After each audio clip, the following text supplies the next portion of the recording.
Hi, this is Vahid Razavi with Ethics and Technology. Today I'm with Boris Debic. Boris has spent 24 years in Silicon Valley, 15 years of which at Google alone. Boris is a seasoned veteran of the tech sector, and we're glad to have him with us today. Boris, there was a lot of interest in our first interview and that we conducted about a month ago, and people wanted to learn more about the Google culture, the work environment in Silicon Valley. And so one of the things that I asked you to do and our audience to do was to watch a video by Mr. Daniel Ellsberg that I interviewed 7 years ago. And as you know, Daniel Ellsberg is one of my heroes. He released the Pentagon Papers that ended the Vietnam War, that basically said that the Vietnam War was not winnable. Now, he talks about the role of defense contractors in the Silicon Valley. Based on what you saw at Google, can you maybe describe some of the dual use technologies that Silicon Valley companies are working on and providing to the military complex? Or can you maybe briefly describe the role of dual use technology in Silicon Valley? So there's a nice video from, I believe it's Talks at Google. I hosted Steve Blank many years ago, and he's a like Silicon Valley veteran of many more years than myself. He still teaches, I believe, at Stanford and at Columbia entrepreneurship. He's not a historian, but he did put a talk together, The Secret History of Silicon Valley. And in that talk, he describes the evolution of like technology coming from the East Coast to the West Coast and building up like the technology basis for what today we call Silicon Valley. And most of that is related to military activity. Yes, it is because it was in the period of World War II and post-World War II and the Cold War. So there was, like you cannot separate Silicon Valley from military activity. I mean, there's, like bases there. There used to be, Moffett was an active base where, like dirigibles were considered for launching airplanes and whatnot until we figured out that, well, that's a bad idea. And, like we should go with aircraft carriers and so on. But so you can disentangle the two. Like radio tubes were used for radio transmission. Hewlett Packard started by building, like a single piece of equipment, a very fine-tuned oscillator that can help you test radar equipment and like the technology of the day. And it continues from there. And yes, the dual use. So like dual use is less prominent today. You can always use, I mean, like there's examples. You can use fire for bad and for good. You can put arson, like to a house. You can use, like any technology you can use for good and for bad. The one thing that I think is really important, and like it was always important because of security reasons, the defense industry, like worked in their own corners. They, I mean, Area 51, Lockheed Martin, Skunk Works. So, like if you really, like wanted to work on weapons technology, or like be a patriot, like for your country, you did have, like a channel to go through. And I'm not saying that people who are not working with weapons technology are not patriots for their country. It's just, I don't know how people make those decisions. I was never faced with them. So like I come, like to Silicon Valley in the late 90s, like I'm a child of the internet. I'm a child of, like a universe, like on the internet where you can talk with people from all around the world, where you can, like exchange ideas, like this sort of, like think of Andreessen, think of Tim Berners-Lee, think of, like people like, I'm forgetting now the name of the father of the internet with whom I sat on many meetings. uh, and so like we grew up in a different world. I guess like for us, like the Cold War is over. Like we're like happy childs. Like I was much younger then, obviously. Like especially like my first computer was an HP 41C when I was in 7th grade of elementary school, and like I had an opportunity in the 90s, in the mid 90s.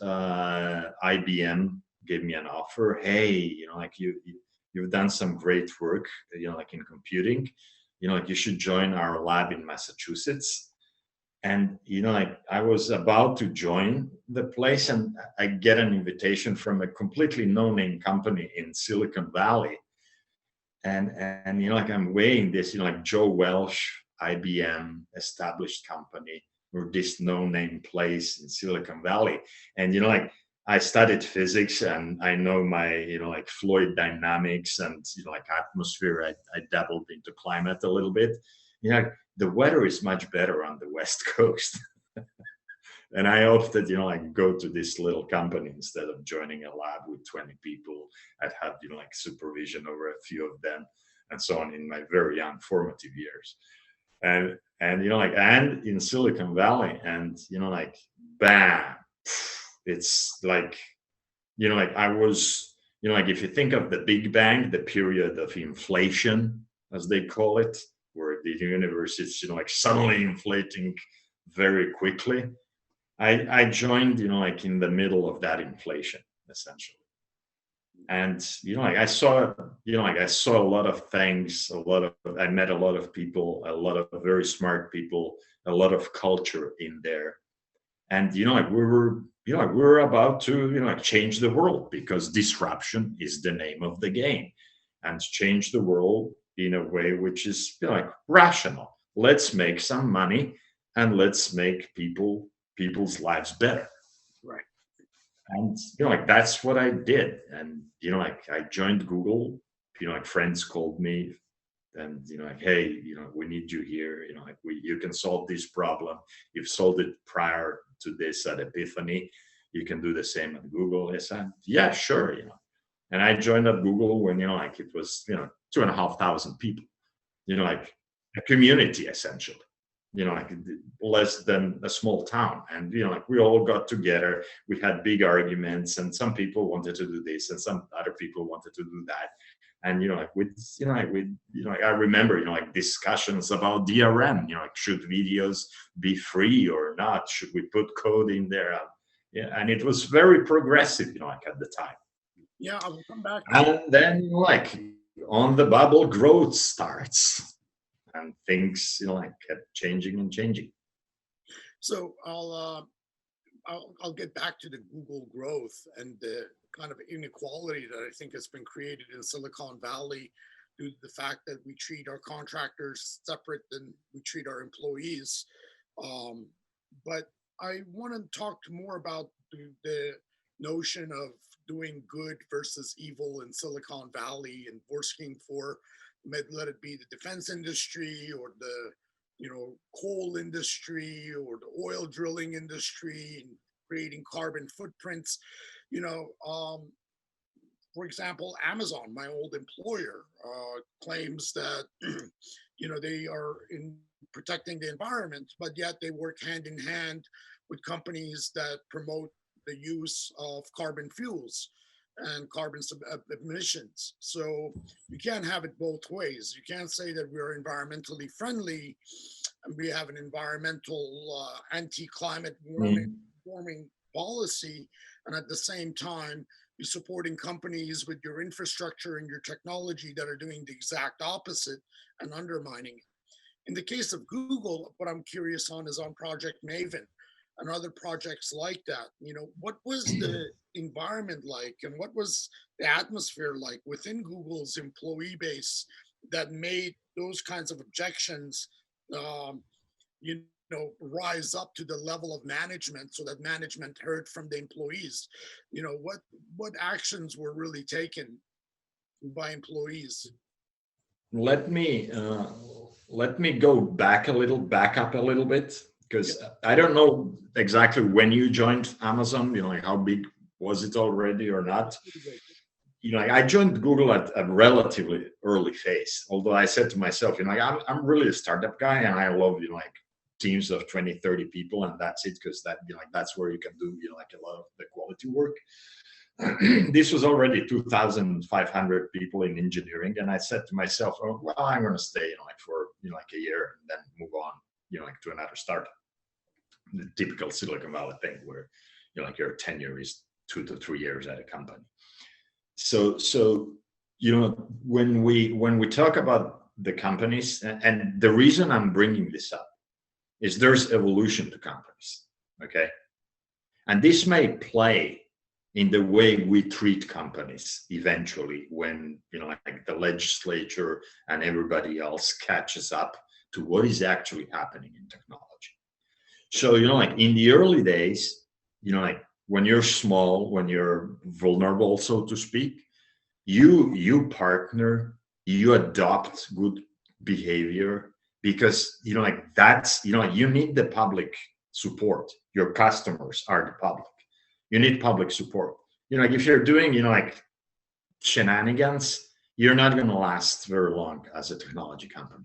People see through you. It spreads on the internet like wildfire. You're gone. You're history. And the investors see that, and they like they will find like a new set of leaders, technologists. Hey, like that was a good idea.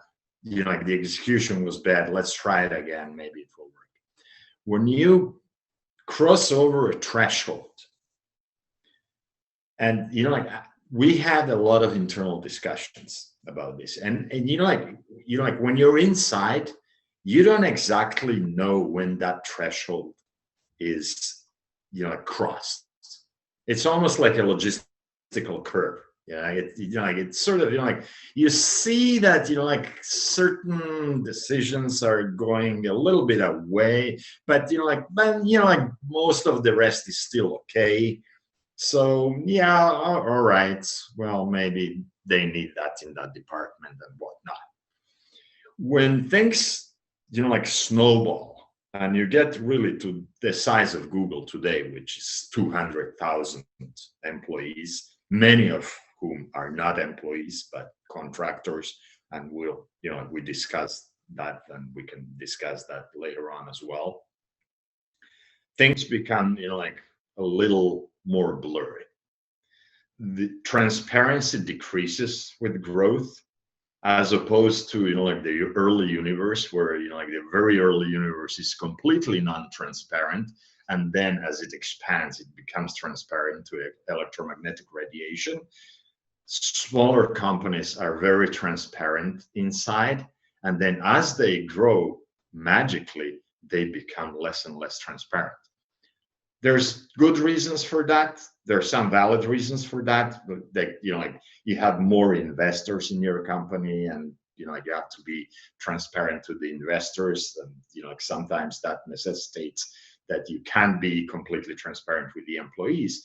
But like fundamentally inside, like you don't have like a full rationale for that lack of transparency. I'm not talking about like the numbers were always non-transparent.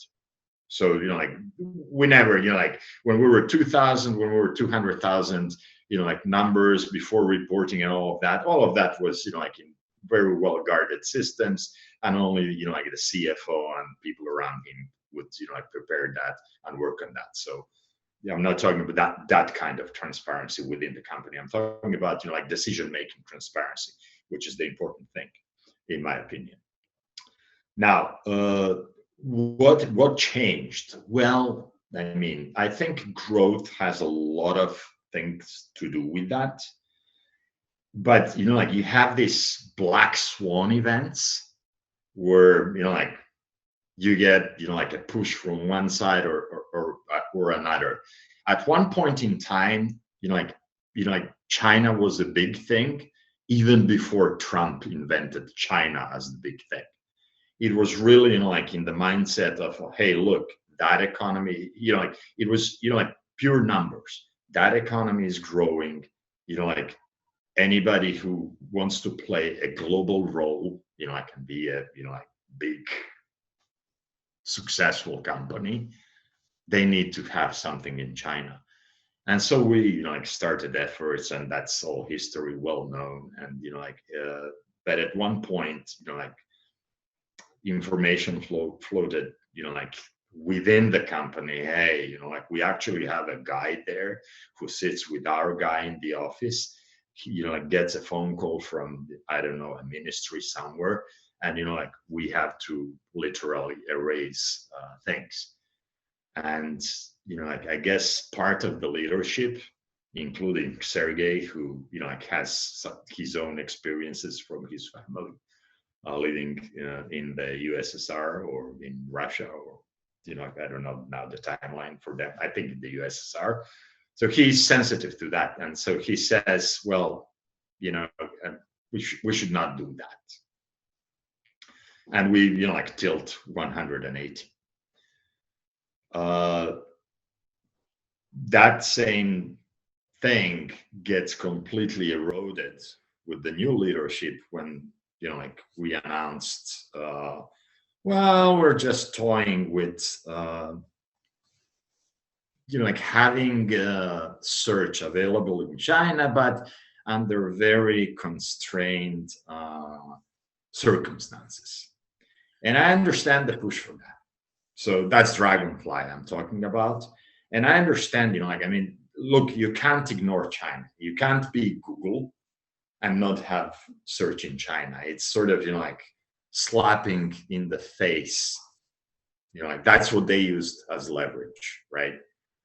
On the other hand, you have really good engineers, in China who, helped our product and were working from China, all those second-class citizens. They were working from China and developing our products and broadening the market. Then I'm pretty sure you also have a push from the wider US community, and let's not name names, that hey, it's good actually to have presence there, because that's gathering a lot of data. When you have a lot of data, big data today brings magic to all sorts of human activity. And I'll sort of stop short here. I mean, if you want me to touch on Maven, that was a more complex story. It involved people who were working in the AI department, and it's well published and well known. And the gist of it was, well, look, this is we're working on algorithms that can be applied in human health, in for social good, for making sure that when you give credit to people who need credit, that this is done in a way that we understand what AI is doing, the transparency of AI. And suddenly all of their work, and all of the technology that we've put in, because of I don't know, maybe hey, we need some more zeros under some line, let's do that. I'm not saying that there wasn't a push from some of the political public to cajole a response from Google. Hey, well, look, you're not doing much for our defense. But I think that really should be at an organizational level. I think the government in this case should really look at how they organize themselves, and even companies. Google it's not a company, it's Alphabet, that is now the conglomerate. So what's the problem in spinning off a defense department thing, where people who want to join, they will join. If I want to work on human knowledge and organizing knowledge and doing the good stuff, let me do that, and not put my work into something else. Yeah, the couple of things that I notice is that consumers need to have a choice. That if I want to go and search for a product or a service, I don't want to necessarily be funding the next Defense Department project through that search. But the same problem is that the companies look at these projects and they say, well, as long as it doesn't break the law, we are interested in doing. There are no limits in terms of types of projects we're willing to take on because it pays our employees, it pays our salaries, and it doesn't break the law. So if that means we work with the Chinese or the US government, we'll be happy to do it as long as we can get away with it. Now, I'll disagree. I'll tell you one thing. So here's the deal. So your question is very good. Like the one about the customer and like what is the customer actually financing with their purchases and all that. That's a very, very important question. And like and at Google and at other companies, like the motto is always like the customer is first, which is like I think that's a great thing. The one thing is that customers don't understand. They don't understand what like is delivering that. I'm teaching artificial intelligence now. Like I'm talking with students. They have. I'm not gonna say zero clue, but like they are very surprised when I explain like some of the places that are completely non-obvious to them, where AI is working for them, and sometimes like against them. Like in subtle ways which are not harming you. I'm not talking about weapons, but like so the one thing that I think is important, and that's the main reason like we're talking and we're having this continued conversation, is that at the end of the day, if companies don't take this seriously, it's going to hurt the investors. I really think investors are not abstract entities on Wall Street. Most of the investors are actually your 401k pension funds and like all of the other money that is pulled. That's the big money. Like the sort of the angel investors and the Silicon Valley VC firms, which like may be as big as like you want to imagine. They're actually like 4% of like the investment money that comes from pension funds, from 401ks, from like bonds and all of that other stuff. And as you know, Google also runs we run our own internal bond trading market. So I think like speaking about this, I hope, and my hope is that there's still rational people, although they're dwindling. And not because they're not rational, but because they don't have a voice anymore within the company. Like they're being replaced by contractors who have a limited voice in a corporate setting.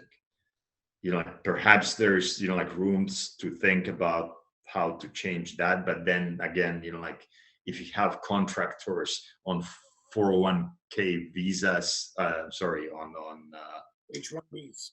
H1B visas. If you have contractors on H1B visas, like it's hard to make a case that they should be directing the policy of like an American majority company or whatnot. Although like most of these companies are like multinational, so perhaps they should like also have a look outside of the US. But today, and that's a completely like 2 hours of a completely different talk. Let's not go into that. Like they don't have that voice and they can't like make those decisions. And like this is being done on purpose.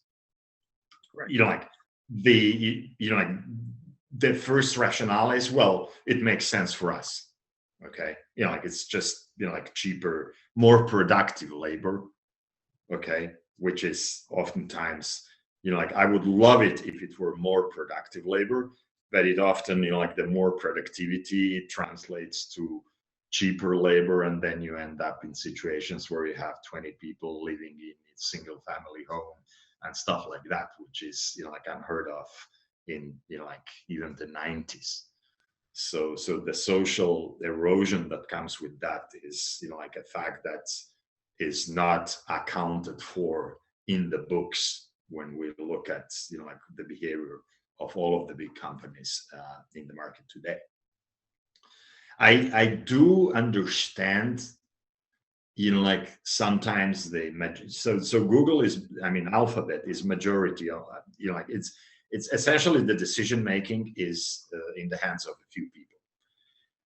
And I understand that they feel a responsibility for all of these people, and they understand the responsibility, and they're doing a lot of good. Like Sundar is, like very keen of, like working with India, not just because it is a big market, but because he came from there. And, like I understand that, like I was from Croatia, and like I did, like not vet, but I did, like argue for, hey, like you should have, like actually an office, like down in Zagreb. And, like we eventually hired one guy, and it grew to 10 people. And then the whole thing collapsed because we had engineering management problems with offices less than 150 people. So we had to roll back, not just in Croatia, in a lot of other places, which is, which is wrong, I think, because, like if you're a multinational, if, like your ads are coming from all of these different places, then it's not just about giving back to the employees of the company. It's, like to giving back, like to the societies of those employees. And, like some things are squared, and, like, and I believe they feel that responsibility. But on the other hand, I think, like they're semi-retired now. They're thinking about other things because this is, like the boring life that they have had for the last 20 years. And, like they want to move to something else. Like maybe they're raising their families now and taking care about their own children and whatnot. And like we're all humans, and I understand that.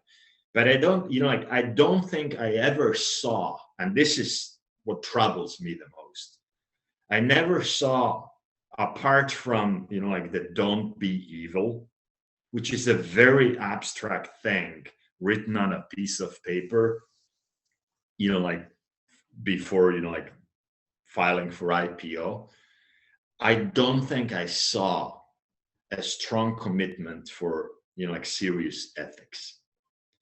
And ethics in business is taught now at business schools and, like at various universities, like top universities. There's a lot of teaching going on, and there's a, like, I'm not going to say very little practice, but, like what's modest practice there is, it is often, like vetoed over by VPs, by people who have, like pressures on one side. They are aware of some of the ethics. They, like, but they don't have the bandwidth, and they don't have the reason to listen to the ethics side. And this is where you, like, and people like you come in, because I don't, like the direction has not been, like very good. And, that's why you have the tech industry today in Congress hearings and in, like soon perhaps in trials and whatnot. Yeah, honestly, I've worked on sales and business development and channels and alliances. I was never an engineer or anything of that nature working in Silicon Valley for the same amount of time that you spent, I would say. And what I witnessed firsthand was, you might hire an ethicist as a check mark to say, yeah, we're in compliance to our investors. But what does that mean on the field when you're trying to ram up business and drum up business for your company? And it has very little implications, because every deal is a deal worth winning, and every deal is important to our bottom line. And we do need the market presence. So we go for market share. And that's what capitalism is all about, is getting that market share at any expense. I'm going, like I'm going to question that, because I think things are changing on a grand scale. So I like I shared that video with you of, like Lex Friedman talking with Eric Weinstein, and, like some bits are, like not that interesting, and the whole thing is way too long, three hours and something. But he does make like a few very good points towards the end of the whole thing, where he talks about gatekeepers and the system which is like set up to enhance the power of gatekeepers. Whereas like, I don't know, back in time, like you could like set up a group of people, like work a problem, make a business out of it, like, and be a successful company, like not be I don't know, an Exxon Mobil or a Google or Amazon, but like just like be a successful business, bringing like employment for your community, like bringing employment for your community and whatnot, and obviously social prosperity, although we can debate that part as well. It's a different discussion. So I don't know, it's I don't accept that the world is still, and I still believe like in the free market. I think like there's like we haven't seen any other system that works quite well as a free market, but I don't believe in the free market being under a bell of like a few huge organizational structures where like you don't have transparency. You essentially have a functioning dictatorship. Like if like if a corporation were like a society, like it's like it's a pure dictatorship. Some less, some more, but like essentially it is a dictatorship. So I think like especially like if things like if things are up to a certain size, like I don't know, 5,000 people, maybe even 10,000 people, fine. For some industries, like maybe even more, because like that's the nature of the process. But if you get to 200,000, like, and to this, like kinds of revenue, like maybe there's like enterprises which have 200,000 people, but their revenue is like insignificant, and it's a low margin thing. So I mean, it's just giving employment to a lot of people. But like when you get to this big scale, and you have like all these people trapped into a bubble where like you can't anymore give feedback, you can't anymore like collectively like argue a point, then that is unhealthy. Yeah, well, I mean, what happens is you have organizations that are too big to fail, that if they failed, it would implications for the country would be dramatic. That's a catchword, and I don't trust in that catchword. Okay, that's fine. But that's like, I mean, too big to fail. Yep, there's some of the banks that what does that even mean? That means banks and no, I know, and it's a rhetorical question. Like like we have the example of Obama saving GM with like in investment. Like that was not, like, too big to fail. So they failed. If you need to be rescued by the government, you have already failed. That's too big to fail. So by failure we mean something else. Well, no, you already failed. What I meant by it is that organizations like the GMs and all the rest, they receive financial bailouts from the US government in order to stay in power. If they didn't have the financial bailouts, you would have a free system, a free capitalistic system where they would fail, they would go through bankruptcy, they would get new investors, and they would have to be brought up to life. Unfortunately, we don't have that. We don't have a free market system when organizations are not able to fail and go bankrupt. That's all I wanted to share. Okay, so I agree with that statement. And my spirit is that, like we should, these big monolithic organizations, I think they're bad for the ecosystem. Okay. I don't think they they're healthy for the ecosystem.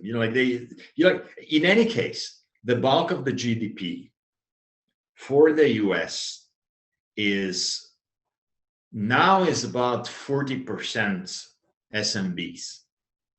So 40% of the GDP comes from small and medium businesses. This is down in the last 15, 20 years from 58%. Now, I did not research that, and I am not an economist, but I would, I think there's some correlation between people's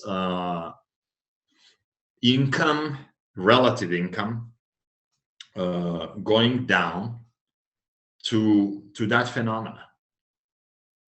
I think there's something to say to that. Now, we could easily go into geopolitics and all of this, moving jobs here and there and what's right, what's wrong. That's a different discussion. I don't think we have the time now to get into there. I fundamentally agree with you that, we should strive for a free market, and the big things are definitely not a free market. That being said, just for the sake of the people working in these big things, it would be, the Apollo program was a huge thing. I think at, peak time, it had 450,000 employees, whatnot, brought out, a lot of technologies, things that were useful both in war and in your kitchen. But, when you lose the system, you lose the expertise. And so it's worth keeping, some of the expertise working on things. But, I would question that for that, you need 200,000 people. I think they should be, all of these places should be market players. Very early on, I had this crazy idea that actually each person should have their own ability to personalize their own Google search experience. Because rather than the algorithm in the back room profiling me, hey, I'm the best person to profile myself. Sure, you can use your own profiling thing, but let me put my own signals in, and have the experience of the world that I want to have. Right. Boris, in terms of AI and the future of AI, where do you see that in our economy? So I think it's going to have a huge impact, and I'm not the only one saying it. Jeremy Rifkin is someone who has written a book. He's an economist. He's written a book, The Zero Margin Economy, where he predicts that AI will fundamentally change things. I do a lot of research on this aspect, and I'm looking at which industries are being changed in which way. And so here's the short breakdown.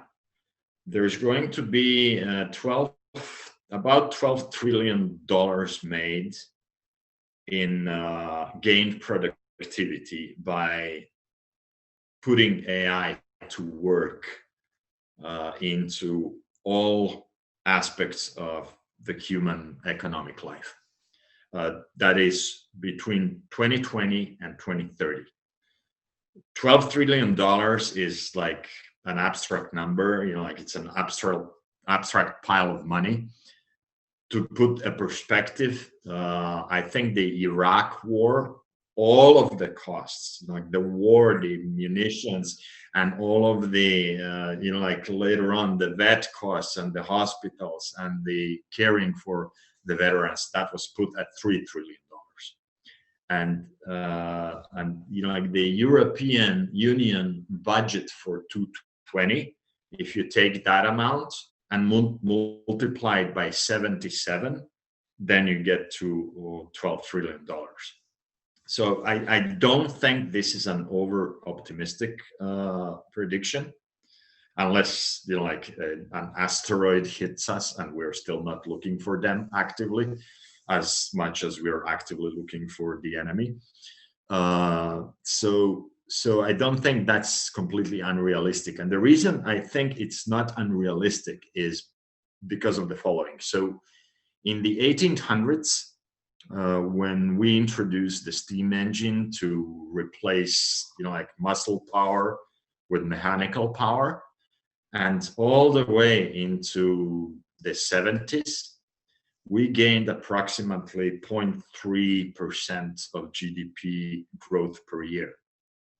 And that accounts to, if you look at any graph of GDP growth through history, it's, like from the Roman Empire to the 1800s, it's like a flat line, and then it just skyrockets. Okay, that was from 0.3 GDP growth from the steam engine. In the 70s, we start heavily to introduce robotics, like early robotics, like arms manipulators on assembly lines, replace people with those. We gain a 0.6 productivity on that. I'm sorry, we gain a 0.5 or so. We then in the 90s introduced, like the whole IT industry, the internet, all of the back office data stores and whatnot, and they gained improvements in productivity through information technology, and we get to a 0.6%. And then the projected gain in productivity for artificial intelligence is 1.2% from 2020 to 2030. So that's, that's an exponential growth, but not of GDP. That's an exponential growth of the growth of the growth of GDP. So that is going to be disturbing in an exponential way as compared to when we had to move to cities and start city industrial life, and when we had to move, like from, I don't know, teller jobs and bank jobs and clerk jobs into, like IT jobs. And those were still not even close to what we're going to see as a change in the type of employment. On the other hand, like, just not to end on a gloomy, like point, like let's speak about, like an average Mexican living in Silicon Valley who is maybe 40 or 50, and he has working construction work, and he has, like maybe paid for his daughters and sons' college education if he was, like lucky. They, like they'll be wiped out completely. Maybe, like there will be, like niche jobs for them. The kids, though, like may enter industries that he and myself have never even dreamed of. Like, why not being, like an live gaming assistant to you when you play your game, and so forth.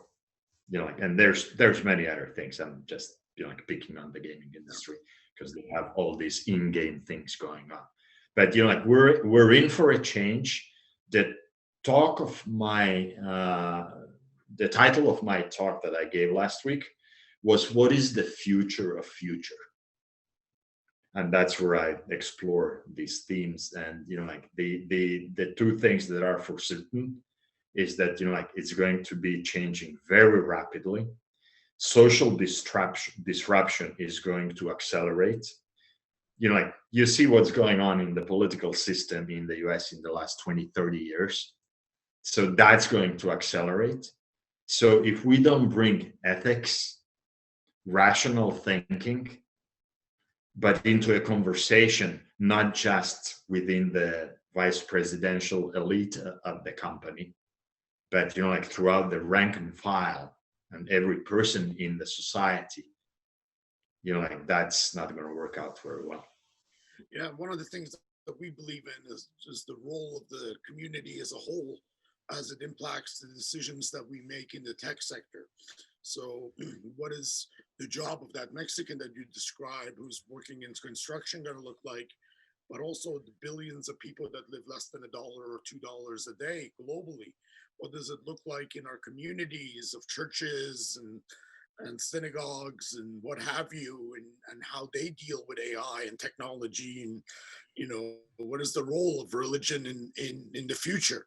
So I think there's a lot that we can explore.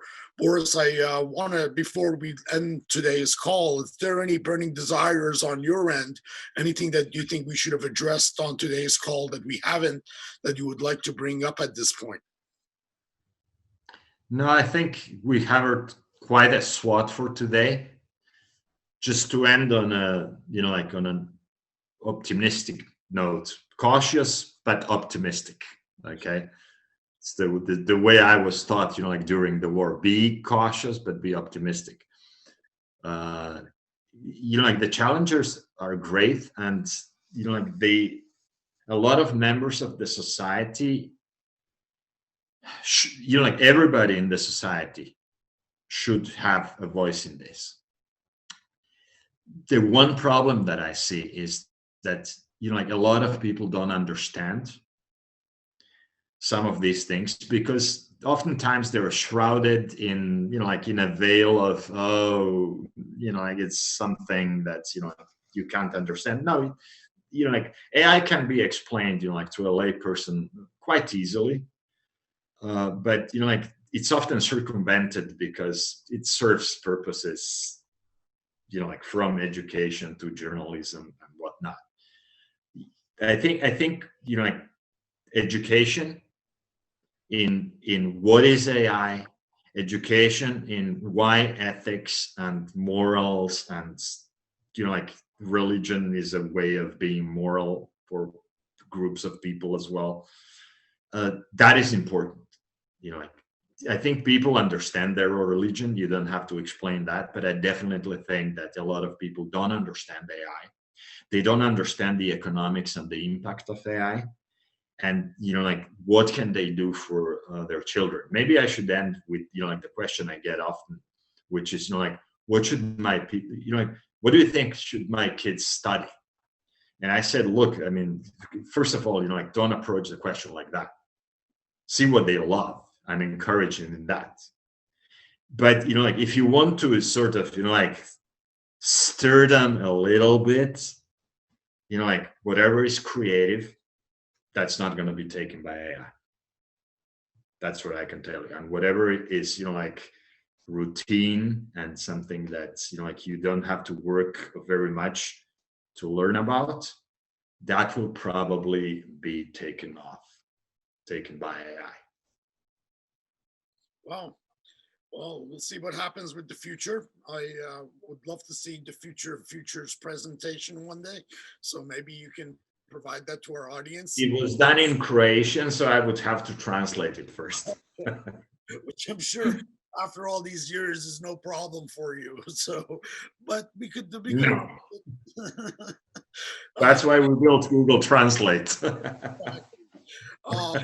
In the meantime, also, if you know Steve Norway built Google Translate. Also, sorry. If you're aware of other folks in the tech community in Silicon Valley, from folks that you have worked with in the past that would be interested in having a conversation with us, please point them my way. We always love to expand our horizon and bring in additional people into the fold to increase the conversation. So keep that in mind. And absolutely. I really want to thank you for your time today, Boris, and thanks for being a supporter of ethics and tech. It's always a pleasure to see you, and I'll keep you posted on the progress on when we're going to be posting this video. Thank you, Vahid. Always being a pleasure to be talking to you. All right. Take care, sir. Bye-bye.